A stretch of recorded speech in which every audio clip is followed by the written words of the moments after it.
امی جان حضرت عائشہ صدیقہ رضی اللہ عنہا نکاح په شوال کې شوی دا دکشان د حضرت عائشہ صدیقہ رضی الله عنها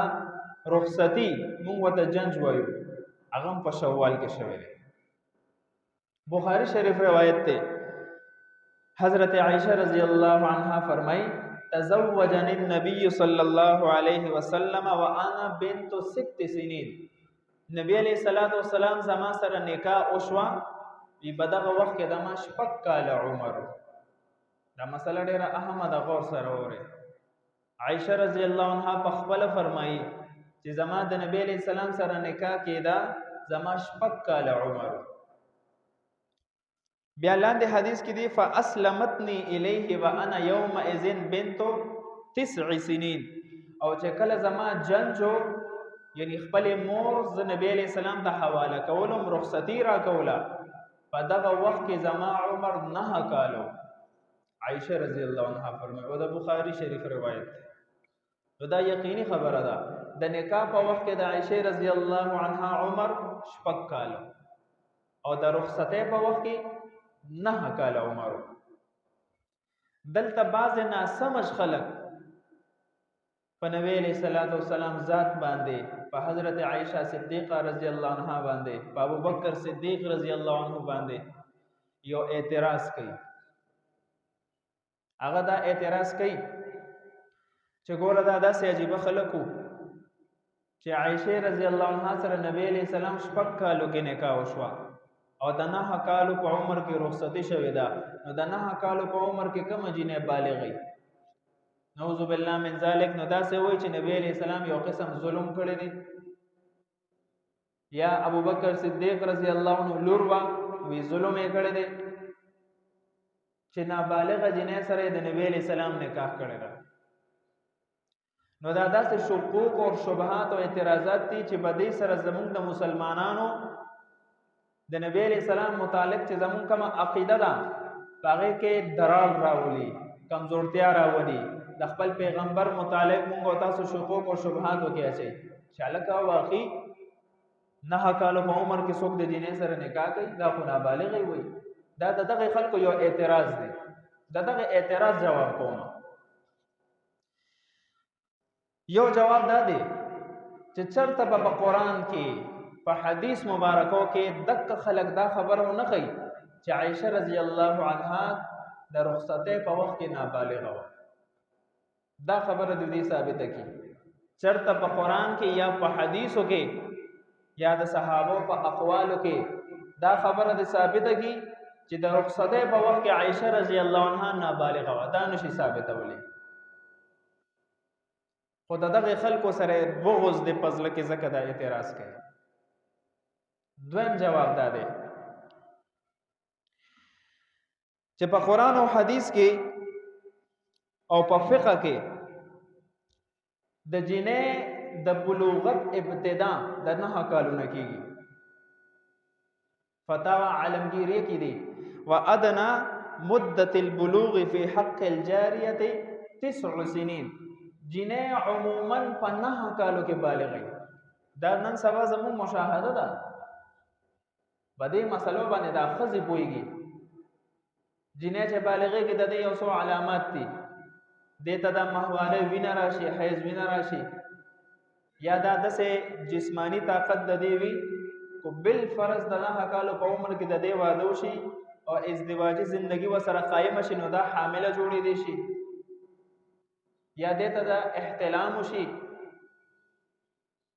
نو په 9 کالو عمر کې عموما ونن سبا خدا مسله بالکل واضح ده جنې بالغې خداغه ابتدایي مرحلات دي د 15 کالو پورې د دې معنی دا حکم لګی دی شي د جنې باره کې د بلوغت حکم دا دی چې د 9 کالو کې دیتا علامات رالل بس د باندې به د بلوغت حکم لګي دا باندې به منځ فرض روزه فرض چې کم احکامات شریعه په مکلف فرض کیږي بده به فرض کیږي او کو علامات ظاهر نو مهواری وطن وراغله یا حمل نشو ټهراوي دی احتلام وطن دي شوی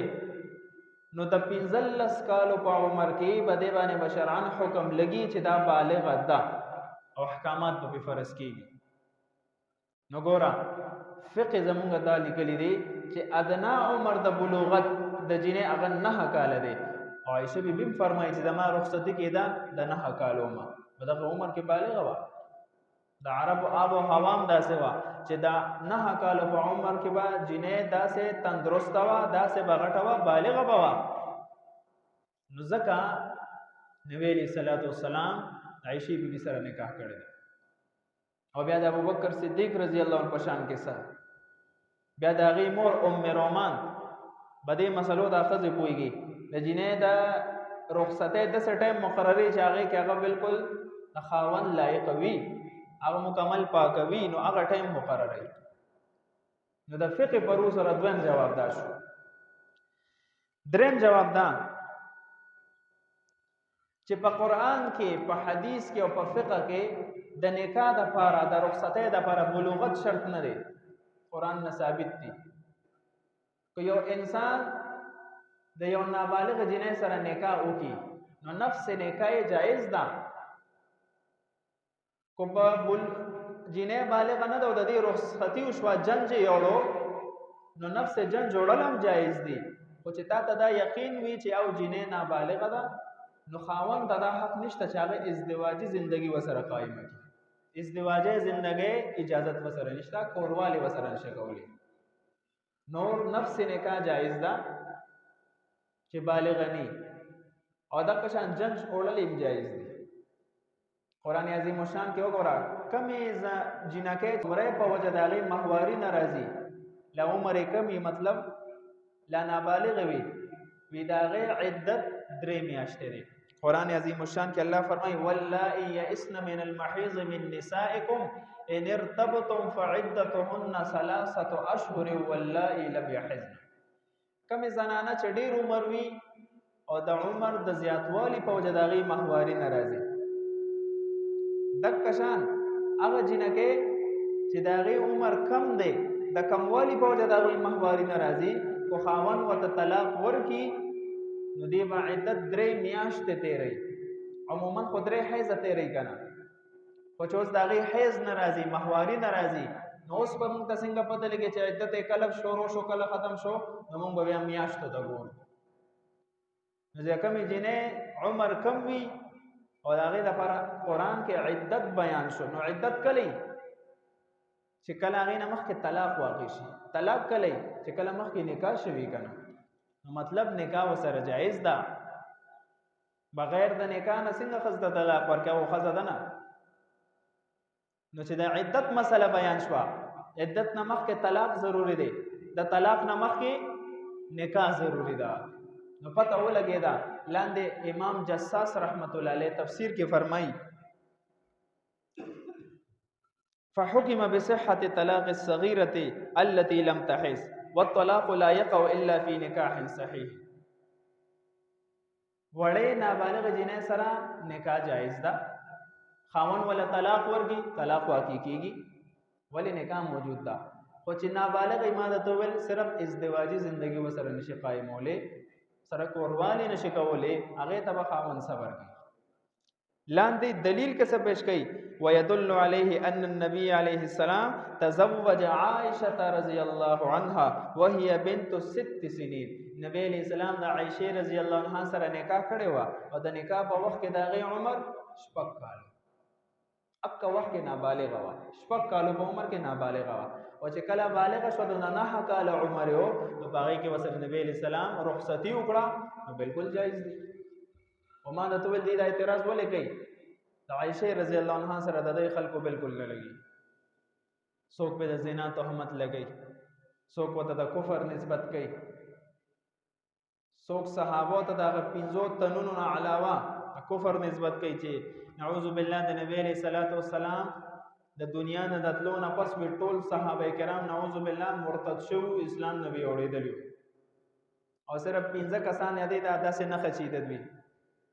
وی صرف دک مسلمانان پاتې شو او باقي ټول کافران شو. استغفر الله. د حضرت عمر سے بارکه داسې الفاظ، د حضرت ابوبکر صدیق رضی الله عنه بارکه داسې الفاظ. د حضرت عثمان غنی ذو النورین رضی الله عنه بارک داسې الفاظ د نور صحابه ډېر ظلم دی دا اصل کې د صحابه دشمنان دی بغض کې نه ده دا څه خبره نه ده دا مسلمانان شقوق او شبهات وکړي